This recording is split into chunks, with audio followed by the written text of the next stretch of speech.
KIMS Bollineni pharmacist విద్యార్థిని మృతదేహానికి post mortem నిర్వహించారు. మృతదేహాన్ని కుటుంబ సభ్యులకు అప్పగించారు పోలీసులు.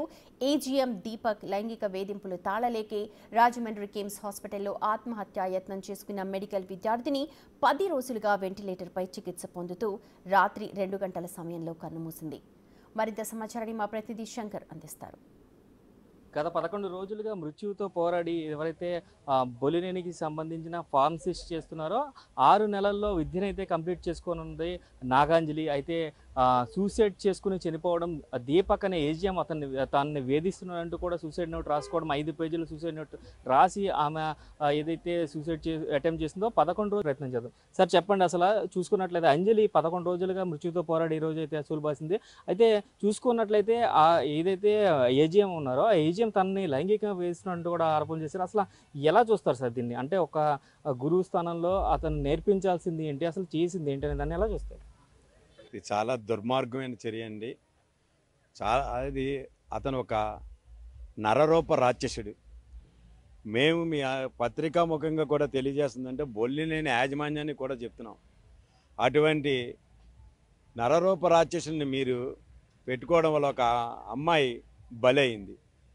పోనీ ఆ అమ్మాయి పరిస్థితి ఏంటంటే మీరు ఒక్కసారి ఆలోచించండి. ఏంటంటే ఆ అమ్మాయి తల్లిదండ్రులకు లేక 12 సంవత్సరాల తర్వాత పుట్టింది. ఆ అమ్మాయి 23 సంవత్సరాలు. ఇంకో నెల 2 నెలల్లో గవర్నమెంట్ జాబ్ వస్తుంది ఆ అమ్మాయికి. ఆ అమ్మాయి గవర్నమెంట్ జాబ్ వస్తే వాళ్ళ కుటుంబం ఎంతో హ్యాపీగా, ఒక గవర్నమెంట్ ఉద్యోగి వస్తే కుటుంబం ఎంత హ్యాపీగా ఉంటుందో, 35 సంవత్సరాల సర్వీసు, నెల హ్యాపీగా ఓల్డ్ పిఎఫ్లు అన్నీ ఎలా ఊహించుకుని ఉంటుందో చూడండి ఆ అమ్మాయిని.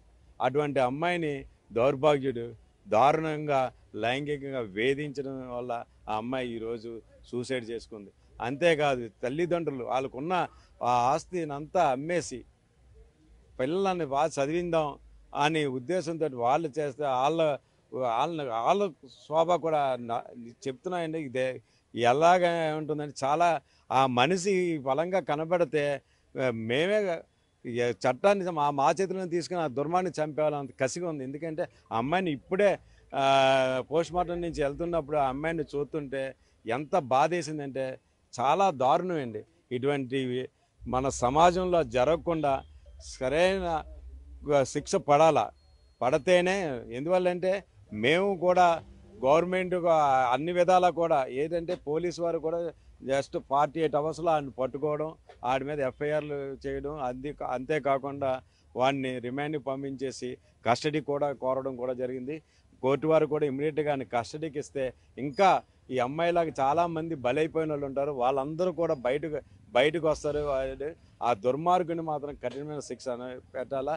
అదేవిధంగా మా ఏదైతే ఉందో మా తరపున ఏంటంటే ఈ విషయాలన్నీ తెలియజేయడం జరిగింది. పవన్ కళ్యాణ్ గారు కానీ చంద్రబాబు నాయుడు గారు కానీ అందరూ కూడా చాలా దిగ్భ్రాంతి చెంది ఆ కుటుంబానికి న్యాయం చేయాలని వాళ్ళు చేస్తున్నారు. అదేవిధంగా మా లోకల్ ఎమ్మెల్యే కూడా మంచి సపోర్ట్గానే చేశారు. కొంతమంది రాజకీయ నాయకులు ఇది రాజకీయం చేసి వాళ్ళ లబ్ధికి చేద్దారని అనుకున్నాం. వాళ్ళందరికీ కూడా మొన్న 3 రోజుల నుంచి మేము ఒకటే వేడుకున్నాం, వాళ్ళు చాలా నిరుపేద కుటుంబం, వాళ్ళకి ఏదైనా ఉంటే మన చేతనైనా సహాయం చేద్దాం, అంతేగాని ఒక విధంగా రాజకీయంగా వాడుకోవద్దని కూడా ప్రాధాన్యపడుతుంది. ఎవరైనా సరే ఆ కుటుంబానికి సహాయం చేయవలసిందిగా మనస్ఫూర్తిగా కోరుతున్నాను. సార్ చూసుకున్నట్లయితే ఇప్పుడు గవర్నమెంట్ తరపు నుంచి మీరు మాట్లాడిన తర్వాత చంద్రబాబు నాయుడు గారు కానీ లేదంటే హోమ్ మినిస్టర్ కానీ పవన్ కళ్యాణ్ గారు కానీ అంజలి కుటుంబానికి ఆర్థికంగా ఏదైనా నిలబడే సపోర్ట్ కానీ భరోసా హామీ కానీ మీకు ఏమైనా ఇచ్చారు? ఇందాకనే ఎమ్మెల్యే గారు మొత్తం అందరూ పత్రికా ముఖంగా కూడా చెప్పడం జరిగింది.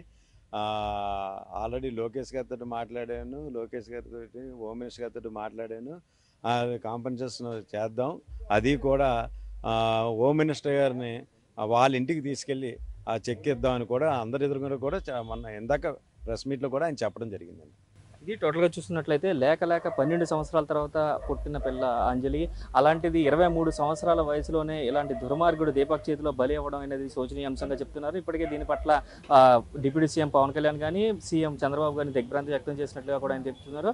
అయితే హోమ్ మినిస్టర్ అనిత కూడా దీనిపై స్పందించారు. త్వరితగతినే విచారణ కంప్లీట్ చేసి ఎవరైతే నిందితుడు దీపక్ ఉన్నాడో దీపక్కి పూర్తి స్థాయిలో శిక్ష పడే విధంగా కూటమి ప్రభుత్వం అన్ని చర్యలు తీసుకుంటున్నందుకు కూడా అనుశ్రీ చెప్తున్న పరిస్థితి ఇక్కడ కనిపిస్తున్నాయి. కెమెరామెన్ రవితో శంకర్, బిగ్ టీవీ.